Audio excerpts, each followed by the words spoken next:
Жошыхан кесенесі Жезқазған қаласынан солтүстік-шығысқа қарай 50 км жерде Қаракеңгір өзенінің жағасында орналасқан көне архитектуралық ескерткіш. Күмбезде сақталған таңбаларға қарағанда, оны салуға жошыға бағынған тайпалардың бәрі қатысқан. Тарихи дәстүр бойынша күмбезді қайтыс болған кісінің жылдық асын беруден бұрынырақ жасайтын болған.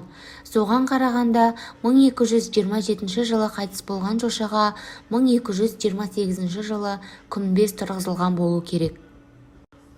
Жошыхан күмбезі порталды күмбезді құрылыстар қатарына жатады.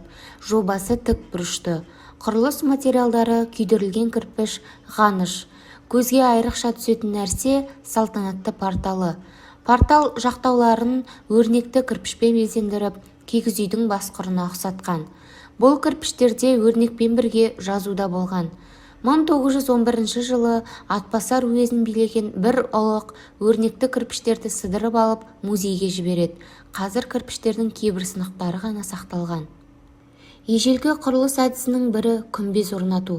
Ол Жошыхан күмбезінде тамаша шешімімен тапқан. Күмбез бедерлі қалақ кірпіштермен әшекейленген. Күмбезді көп қырлы барабанға орнату Оғыз, Қыпшақ тайпаларына тән тәсіл. Ішкі қабырғаларында таңбадан басқа ешбір әшекей жоқ. Еденіне қалақ кірпіштер төсеген. Күмбезді қазу жұмысы кезінде 2 қабір табылды. Бірінші қабір күмбездің күншығыс іргесіне орналасқан. Қабір ішінен тақтай табытқа жерленген адамның сүйегі шықты. Сүйектің оң жақ қолы жоқ екендігі анықталды. Оның үстіне қабір ішінен салтанатты киім жұрнақтары, қызыл сафиян етіктің қалдығы, тұт жібегінің шіріп жатқан сілемдері, аң сүйектері мен түйенің бас сүйегі, темір қарудың сынықтары табылды.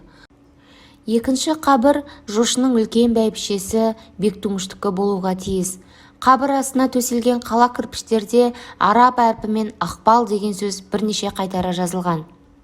Жошыхан күмбезі республикалық маңызы бар тарихи және мәдениет ескерткіштерінің мемлекеттік тізіміне енгізілген. 1999 жылдан Жошыхан күмбезін қайта қалпына келтіру жұмыстары жүргізілуде.